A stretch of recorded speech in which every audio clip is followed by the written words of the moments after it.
나는 왜 이렇게 예민할까? 남들이 무심코 뱉은 한마디에 하루 종일 마음이 무겁고 사람 많은 곳은 생각만 해도 피곤합니다. 남들의 미세한 표정 변화, 목소리 톤, 분위기의 흐름까지 전부 읽혀서 너무 많은 정보를 처리하느라 하루가 끝나면 녹초가 됩니다. 심리학에서는 이런 사람들을 초민감자, HSP라고 부릅니다. 성격이 아닙니다. 태어날 때부터 신경 시스템의 설계 자체가 다른 겁니다. 그리고 이 예민한 뇌는 세상의 자극에 쉽게 압도당하기 때문에 우울과 불안에 더 취약합니다. 그래서 우리는 이 예민함을 나약함으로 고쳐야 할 결함으로 여기며 살아왔습니다. 하지만 이건 틀렸습니다. 예민함은 능력입니다. 침팬지의 눈빛만으로 감정을 읽어내 영장류학의 역사를 새로 쓴 제인 구달도 인간 내면의 가장 깊은 곳을 문장으로 꺼내 20세기 문학을 뒤바꾼 작가 버지니아 울프도 당신과 마찬가지로 감각이 예민한 초민감자였습니다. 남들이 그냥 지나치는 신호를 포착하는 뇌, 같은 정보를 남들보다 몇 배 더 깊게 처리하는 뇌, 이것이 예민한 뇌이고 동시에 위대한 뇌입니다. 오늘 뻔한 위로는 하지 않겠습니다. 대신 그 예민함을 무기로 전환하는 구체적인 기술을 드리겠습니다. 이 영상이 끝날 때쯤 평생 약점이라 믿었던 그 예민함이 여러분의 가장 강력한 능력이었다는 확신을 갖게 될 겁니다. 초민감자가 아침에 눈을 뜹니다. 아직 아무것도 안 했는데 벌써 피곤합니다. 어젯밤에 머릿속이 꺼지질 않았거든요. 낮에 누군가 던진 말 한마디, 전화 너머로 들린 상대의 미묘한 톤 변화, 모임에서 잠깐 스쳤던 어색한 공기, 그것들이 꼬리에 꼬리를 물고 돌았습니다. 겨우 일어나서 하루를 시작합니다. 마트에서 직원이 퉁명스럽게 응대하면 내가 뭘 잘못했나 순간적으로 돌아봅니다. 모임에 가면 누군가 표정이 살짝 굳는 걸 놓치지 않습니다. 나 때문인가? 그 생각이 시작되면 그 자리에 있는 내내 마음이 불편합니다. 집에 돌아오면 녹초입니다. 몸이 아픈 게 아닙니다. 감각이 과부하된 겁니다. 소파에 앉아 아무것도 하기 싫은데 머릿속에서는 오늘 있었던 장면들이 자동 재생됩니다. 그리고 스스로에게 묻습니다. 왜 나만 이렇게 힘든 걸까? 이 질문, 오늘 이후로 바뀌어야 합니다. 왜 나만 힘든가가 아니라 내 뇌는 왜 이렇게 작동하는가로 먼저 여러분의 뇌 안에서 무슨 일이 벌어지고 있는지 정밀하게 들여다보겠습니다. 1996년 미국의 심리학자 엘레인 아론 박사가 초민감자라는 개념을 처음 제시했습니다. 전체 인구의 15에서 20% 5명 중 1명은 태어날 때부터 감각 처리 민감성이라는 기질을 가지고 있다는 겁니다. 이건 단순히 성격이 소심하다거나 멘탈이 약하다라는 얘기가 전혀 아닙니다. 2014년 스토니브룩 대학교 연구팀이 초민감자들의 뇌를 fMRI로 촬영했습니다. 결과는 놀라웠습니다. 초민감자의 뇌는 같은 자극을 받아도 일반인보다 훨씬 넓은 영역이 훨씬 강하게 활성화됐습니다. 특히 감정 처리와 공감을 담당하는 영역의 활성도가 현저히 높았습니다. 비유를 하나 드리겠습니다. 모든 사람의 뇌 안에는 공황 보안 검색대가 있습니다. 편도체라는 기관입니다. 이 보안 검색대의 임무는 딱 하나, 지금 내가 안전한가, 위험한가 0.03초 만에 판단하는 겁니다. 보통 사람의 보안 검색대는 감도가 보통으로 설정되어 있습니다. 큰 가방, 명확한 위험 물질, 확실한 위험만 잡아냅니다. 하지만 초민감자의 보안 검색대는 감도가 최대입니다. 작은 손톱깎이, 립밤, 열쇠 하나에도 경보가 울립니다. 실제로 위험하지 않아도요.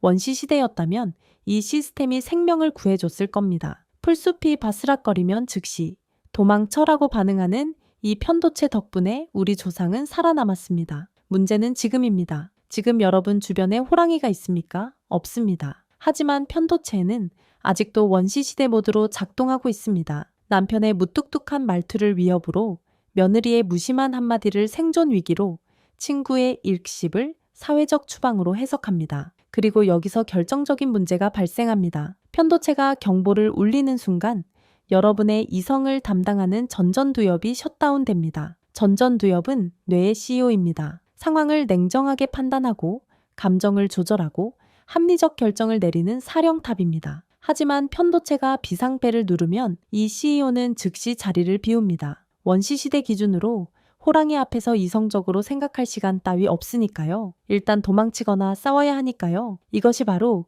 여러분이 감정적으로 반응한 후에 후회하는 이유입니다. 왜 그때 그렇게 말했을까? 그냥 넘길 걸. 그 순간 여러분은 CEO가 아니라 원시인의 뇌로 세상을 보고 있었던 겁니다. 여러분이 약해서가 아닙니다. 뇌 시스템이 그렇게 설계된 겁니다. 너무 생각하지 마. 좀 무신경하게 살아. 긍정적으로 생각하면 돼. 솔직하게 말씀드리겠습니다. 전부 안 먹혔죠? 그 이유가 과학적으로 명확합니다. 편도체는 의지력으로 조절되지 않습니다. 작동을 마음먹는다고 멈출 수 없는 것처럼 편도체의 경보도 긍정적으로 생각하자 라는 다짐으로는 꺼지지 않습니다. 지금까지 여러분은 에어컨 리모컨으로 TV를 끄려고 했던 겁니다. 리모컨이 고장난 게 아닙니다. 리모컨이 틀렸던 겁니다. 그런데 여기 반전이 있습니다. 편도체는 생각으로는 안 되지만 몸으로는 됩니다. 편도체는 미주신경이라는 신경 경로를 통해 몸의 상태를 실시간으로 모니터링하고 있습니다. 몸이 긴장해 있으면 위험한 상황, 몸이 이완되어 있으면 안전한 상황이라고 판단합니다. 뇌를 직접 설득할 수는 없지만 몸을 통해 뇌를 속일 수는 있습니다. 이제부터 그 올바른 리모컨을 하나씩 드리겠습니다. 가장 먼저 예민함이 폭주하는 그 순간을 잡는 기술입니다. 누군가 신경 쓰이는 말을 했습니다. 가슴이 뜨끔합니다. 편도체가 경보를 울립니다. 예전이라면 즉각 쏘아붙이거나 아무 말 못하고 삼키거나 둘 다 나중에 후회합니다. 오늘부터는 딱 3초만 멈추세요. 아무것도 하지 마세요. 눈을 감고 그 3초 동안 자기 몸을 느끼는 겁니다. 지금 이 순간 발바닥이 바닥에 닿아 있는 감각, 의자에 앉아 있다면 엉덩이가 눌리는 무게, 손바닥의 온기, 그게 전부입니다. 3초. 이게 왜 효과가 있느냐? 사람이 자기 몸 내부의 감각에 주의를 돌리는 행위만으로도 부교감 신경이 활성화됩니다. 부교감 신경이 켜지면 심박수가 내려가고 근육이 풀리고 편도체는 안전하구나라고 읽습니다. 핵심은 생각을 멈추려고 하지 않는 겁니다. 생각을 멈추려 하면 오히려 뇌에 부하가 걸립니다. 대신 주의를 머리에서 몸으로 옮기는 겁니다. 발바닥, 등, 손바닥. 감각이 있는 곳이면 어디든 됩니다. 하루에 3번만 해보세요.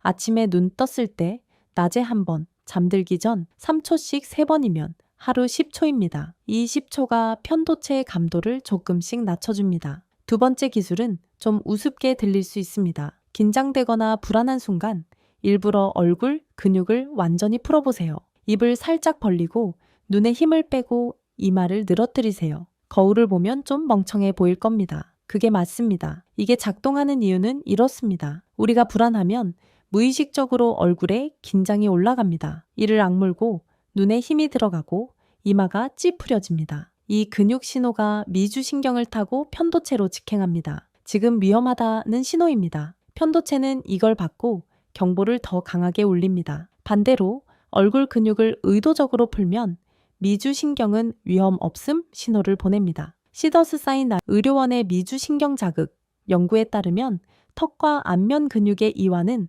미주신경 톤을 높이고 부교감 신경 반응을 촉진합니다. 이 기술은 혼자 집에 있을 때 연습하기 가장 좋습니다. 아무도 안 보니까요. 거울 앞에서 의도적으로 바보 표정을 지어보세요. 처음에는 어색하지만 3일만 하면 불안이 올라올 때 자동으로 얼굴, 근육부터 확인하게 됩니다. 아, 지금 이 악물고 있었네.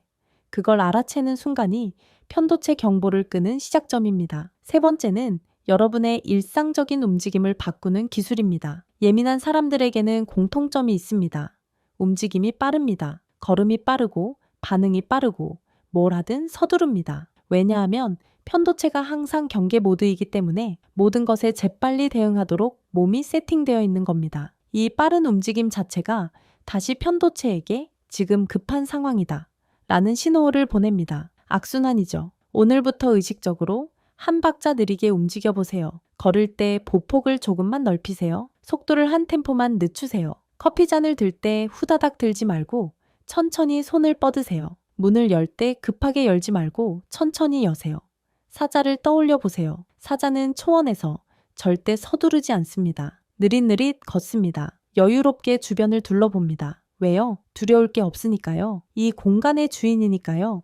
여러분이 의식적으로 천천히 움직이면 그것 자체가 편도체에게 보내는 메시지입니다. 나는 지금 급하지 않다. 나는 안전하다. 나는 이 상황을 통제하고 있다. 편도체의 경계 수준이 한 단계 내려갑니다. 동시에 전전두엽, 뇌의 CEO가 서서히 깨어나기 시작합니다. 그리고 흥미로운 건 주변 사람들이 여러분을 대하는 태도도 달라진다는 겁니다. 느리고 안정된 움직임은 상대방에게 본능적으로 신뢰감과 여유를 느끼게 합니다. 여러분이 바뀌면 여러분을 둘러싼 공기도 바뀝니다. 네 번째 기술은 행동 전략입니다. 지금까지 세 가지는 편도체가 울렸을 때의 응급 브레이크였습니다. 이번에는 편도체가 울릴 일 자체를 줄이는 겁니다. 초미감자에게 가장 큰 에너지 소모원은 사람입니다. 여러 명이 모인 자리에서 여러분의 뇌는 모든 사람의 표정, 말투, 분위기를 동시에 스캔합니다. 보통 사람은 대화 상대 한 명의 신호만 처리하지만 여러분의 뇌는 그 자리에 있는 모든 사람의 신호를 병렬로 처리합니다. 에너지가 바닥나는 건 당연한 겁니다.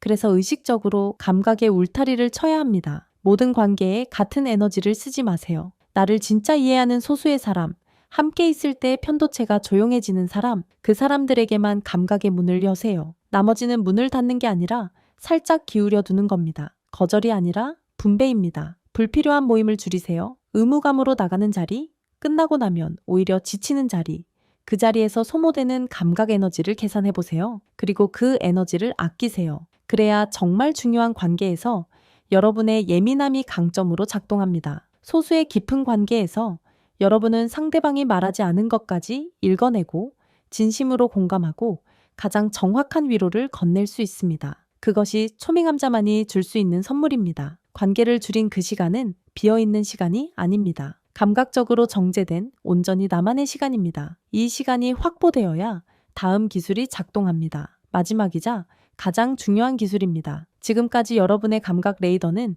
주로 어디를 향하고 있었습니까? 사람입니다. 상대방의 표정, 말투, 반응, 나를 향한 시선. 레이더가 대인관계의 위협 신호만 스캔하니까 세상이 온통 불안투성이로 보였던 겁니다. 앞서 네 번째 기술에서 불필요한 관계를 정리하고 혼자만의 시간을 확보하라고 했습니다. 이제 그 시간에 해야 할 일을 알려드리겠습니다. 레이더의 방향을 돌리세요. 사람이 아니라 여러분이 진짜 관심 있는 세계를 향해. 글쓰기를 좋아한다면 그 세계로, 그림을 좋아한다면 그 세계로, 요리, 원예, 음악, 독서, 무엇이든 좋습니다. 여러분이 혼자 몰입할 때 시간 가는 줄 모르는 그 영역, 거기에 예민함을 집중시키세요. 이것이 위인들이 예민함을 무기로 사용한 방식입니다. 제인 구달은 사람들 사이에서 에너지를 소모하는 대신 아프리카 숲속에서 혼자 침팬지와 마주 앉았습니다. 그녀의 레이더가 사람의 시선이 아니라 침팬지의 눈빛을 향했을 때 누구도 발견하지 못한 감정의 신호를 포착했습니다. 버지니아 울프는 사교 모임에서 탈진하는 대신 서재에 앉아 인간의식의 가장 깊은 층을 향해 레이더를 돌렸습니다. 다른 사람은 볼 수 없는 내면의 결을 문장으로 건져 올렸고 의식의 흐름이라는 문학 기법 자체를 발명했습니다. 링컨은 평생 심한 우울과 예민함에 시달렸지만 그 감각을 정치적 수사가 아니라 타인의 고통을 읽는 데 집중시켰고 그것이 노예 해방이라는 역사적 결단의 토대가 됐습니다. 이 사람들의 공통점은 하나입니다. 예민함을 없앤 게 아니라 예민함이 향하는 방향을 바꿨습니다. 사람이 아니라 자기 세계를 향해. 여러분도 같은 레이더를 가지고 있습니다. 보통 사람이 대충 넘기는 디테일을 여러분은 깊게 감지하고 정밀하게 처리할 수 있습니다. 관심 있는 분야에서 이 능력이 작동하면 그것은 더 이상 예민함이 아니라 탁월함입니다. 2025년 영국 퀸 메리 대학교와 서리 대학교의 대규모 연구가 이걸 뒷받침합니다. 초미감자는 부정적 환경에 더 취약한 만큼 긍정적 환경과 몰입에도 훨씬 더 강하게 반응합니다. 같은 시간을 투자해도 보통 사람보다 더 깊이, 더 빠르게 성장한다는 뜻입니다. 그리고 이 몰입이 반복되면 뇌 자체가 바뀝니다. 2011년 하버드 대학교의 MRI 연구에 따르면 8주간 하루, 평균 27분의 집중적 마음 훈련을 반복한 사람들의 뇌에서 편도체 밀도가 감소하고 전전두엽의 회백질이 증가했습니다. 레이더의 방향을 의도적으로 바꾸는 훈련을 반복하면 뇌의 물리적 구조가 실제로 재설계되기 시작하는 겁니다. 불필요한 관계에서 아낀 에너지를 여러분만의 세계에 쏟으세요. 그 시간이 쌓이면 예민함은 약점이 아니라 여러분의 가장 날카로운 무기가 됩니다. 정리하겠습니다. 예민함은 고장이 아닙니다. 고성능입니다. 당신의 뇌에는 남들에게 없는 정밀한 레이더가 탑재되어 있습니다. 지금까지는 그 레이더가 사람들의 시선과 위협만 스캔하고 있었을 뿐입니다. 오늘 여러분이 가져가실 것은 5가지입니다. 첫째, 3초 블랙아웃. 감정이 치솟는 순간 3초만 멈추고 발바닥이 바닥에 닿는 감각, 손바닥의 온기처럼 몸의 감각에 주의를 옮기세요. 생각을 멈추려 하지 마세요. 주의를 머리에서 몸으로 옮기는 것만으로 편도체의 경보가 한 단계 내려갑니다. 둘째, 바보 표정 기술. 불안이 올라오면 입을 살짝 벌리고 눈에 힘을 빼고 이마를 늘어뜨리세요. 우리가 긴장하면 무의식적으로 이를 악물고 눈에 힘이 들어가는데 이 근육 신호가 미주신경을 타고 편도체에 위험하다는 메시지를 보냅니다. 얼굴 근육을 의도적으로 풀면 그 메시지가 안전하다로 뒤집힙니다. 셋째, 느린 움직임, 걸음, 손동작, 문 여는 속도를 한 박자만 늦추세요. 빠른 움직임은 편도체에게 급한 상황이라는 신호를 보내고 느린 움직임은 안전한 상황이라는 신호를 보냅니다. 사자처럼 여유 있게 움직이면 편도체의 경계 수준이 내려가고 뇌의 CEO인 전전두엽이 깨어납니다. 넷째, 감각의 울타리. 모든 관계에 같은 에너지를 쓰지 마세요. 나를 진짜 이해하는 소수의 사람에게만 감각의 문을 열고 의무감으로 나가는 자리는 줄이세요. 불필요한 관계에서 아낀 에너지가 정말 중요한 사람 곁에서 여러분의 예민함을 강점으로 작동하게 만드는 연료가 됩니다. 다섯째, 레이더 방향 전환. 관계를 정리해서 확보한 혼자만의 시간에 여러분이 진짜 관심 있는 세계를 향해 레이더를 돌리세요. 제인 구달은 사람이 아니라 침팬지의 눈빛에, 버지니아 울프는 사교 모임이 아니라 인간 내면의 가장 깊은 결에 레이더를 집중시켰습니다. 보통 사람이 대충 넘기는 디테일을 깊게 감지하는 여러분의 능력이 자기 세계 안에서 작동하면 그것은 더 이상 예민함이 아니라 탁월함입니다. 여러분은 고칠 대상이 아닙니다. 조율할 대상입니다. 명품 바이올린은 온도와 습도의 극도로 민감합니다. 싸구려 악기는 어디서든 비슷한 소리를 내지만 명품은 환경이 맞지 않으면 삐걱거리고 환경이 맞으면 소름이 돋는 소리를 냅니다. 여러분의 예민함이 바로 그런 명품 악기입니다. 고장난 게 아니라 그만큼 정밀한 겁니다. 환경만 맞추면 누구도 낼 수 없는 아름다운 소리를 냅니다. 혹시 이 영상을 보시면서 이건 내 이야기다 라고 느끼신 순간이 있으셨다면 댓글에 여러분의 경험을 나눠주세요. 예민해서 힘들었던 순간 혹은 예민함이 오히려 도움이 됐던 순간 어떤 이야기든 좋습니다. 같은 뇌를 가진 사람들끼리 서로의 이야기를 읽는 것만으로도 나만 그런 게 아니었구나 라는 걸 느끼실 수 있을 겁니다. 감사합니다.